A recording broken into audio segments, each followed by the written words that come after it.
Okay, this is video number 3, and sorry, I'm looking at my stopwatch. I'm going to restart a new one so I don't mess up like I did the second one.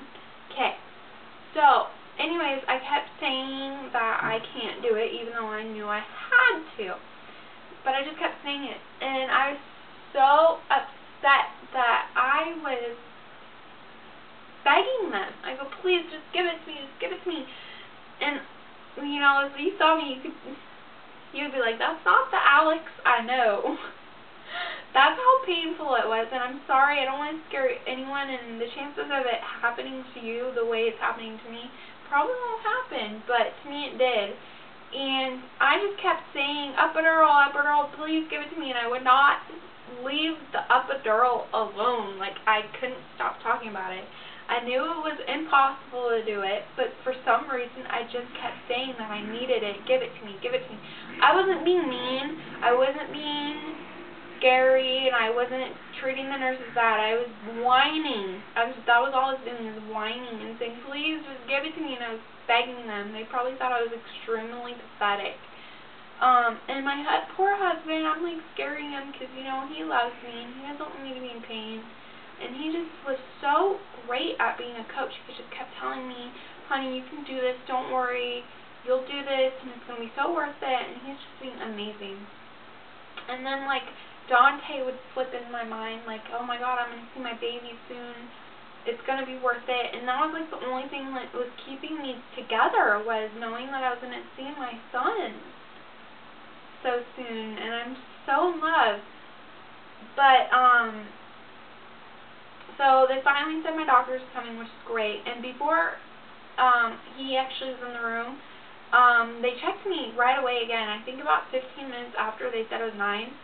And they checked me again, and they're like, wow, you're full 10. And I'm like, are you kidding me? Like 30 minutes ago, I was 5 centimeters, and now, you know, 10. And they're like, yeah, you went really, really fast. And I'm just like in agony. She's like, do you want to start, you know, pushing? I go, yeah, I do. So she's like, okay, well, your next contraction, start pushing. And right when I started pushing, that was like the next pain level. Like, I didn't think the pain could get even worse. Yeah, it can. So I'm pushing, and like, I didn't think like anything, they were gonna see anything, because I've seen so many baby shows, birthday, baby story, and they push for a long time practicing, and nothing really happens until the doctor's there. And right away, like instantly, like the second practice push I did, my nurse and my husband were like, oh wow, you can see his hair. He has really dark hair. I'm like, I'm crowning already. You can see his head. And they're like, yep, the head's right there. And Paul's like, yeah, I can see his really dark hair. And I'm like, oh my God, this is really happening, you know, this is so surreal. And the doctor comes right in and instantly get him ready. And he's like, okay, push. And the way I was pushing, he's like, that's not going to work. You need to put both of your hands underneath your knees and pull them towards you and push. And I said, okay. And right when I did that, he liked my pushing. He's like, wow, you're a great pusher. But every time I started pushing, I wanted to stop because the pain was just too much. Like, I felt better not pushing, and pushing just made the pain worse because I was doing it naturally. And I tell you, there's no pain like it. And my baby is small, so I couldn't even imagine pushing a bigger baby out like a lot of you have done naturally. I think you're crazy.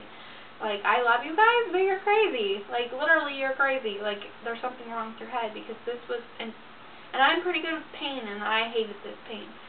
So, I guess since I kept stopping the pushing, I could have kept pushing, but I kept stopping because of the pain.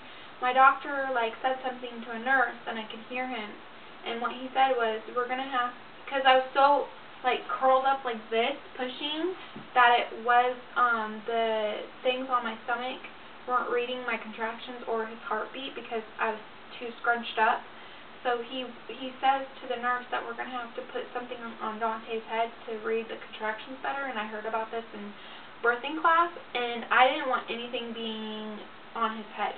And I knew it wasn't, I knew it wasn't going to hurt him, but still I didn't like picturing them putting something on his head. So that's what made me push really hard.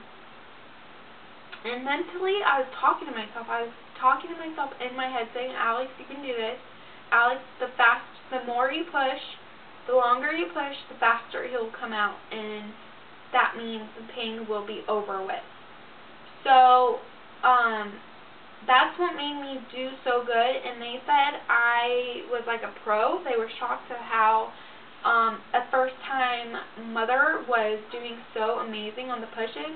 And the reason why I was determined, like I said, mentally I was telling myself, the faster I get this done will be the faster you're going to see your baby and the faster the pain will go away. And I couldn't tolerate the pain anymore, and I knew if I kept progressing the way I was just going to be in pain for a long time. So I was torturing myself.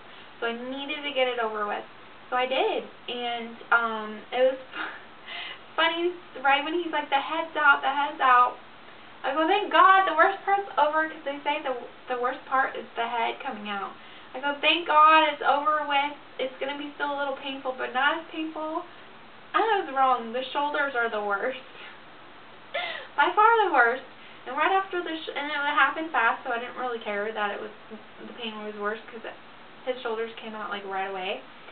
And then right after that, he just flew out. You know, I didn't fly out, but his whole body came out. They put him right on top of me, and that's when you see my husband filming me, which is cool, because I asked him if it was recording, because I didn't think he was going to do that. I didn't know he was taking a picture or not.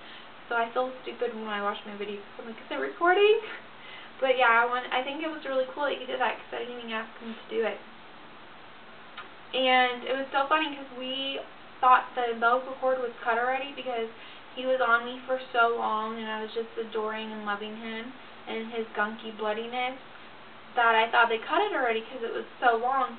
And then my doctor's like, okay, we're going to cut the cord now. I'm like, you haven't done it yet? And he's like, no. I go, please let my husband do it. So Paul got to cut the umbilical cord, and we were just so in love. And then like, after I held him for a while, they took him to the thing, and I told Paul to go with him and take the camera.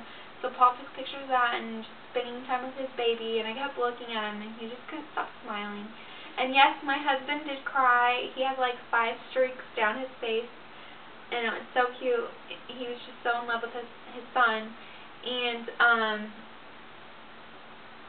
then my doctor he's like, okay, you're gonna still a couple pricks. He was numbing my area down there, because I tore 4 different spots. 3 of them were pretty minor. He said some doctors, some will stitch him up and some will just leave them, but he's going to stitch them up for me. And then there was one big one that he had to stitch up, so I felt a tiny bit of pain from him just numbing me, so I didn't feel any of them sewing, but I could see him sewing it. It was kind of intimidating. And then I noticed all the blood, and that grossed me out. I'm like, oh my God, I bet you look scary down there. And my husband would even glance at it a couple times and look away.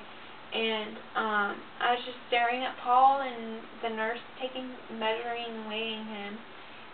Dante weighed 6 pounds 4 ounces, 19 inches long, and his hair looks pretty light now. At first we thought it was black, but it was only because it was wet. And we discovered that it's really light brown. And I guess Paul's hair was like that too when he was a baby, and his hair didn't turn black until he was 2 years old, his mom just told me. So, Shannon says he looks a lot like me and a lot like him. Like, she can see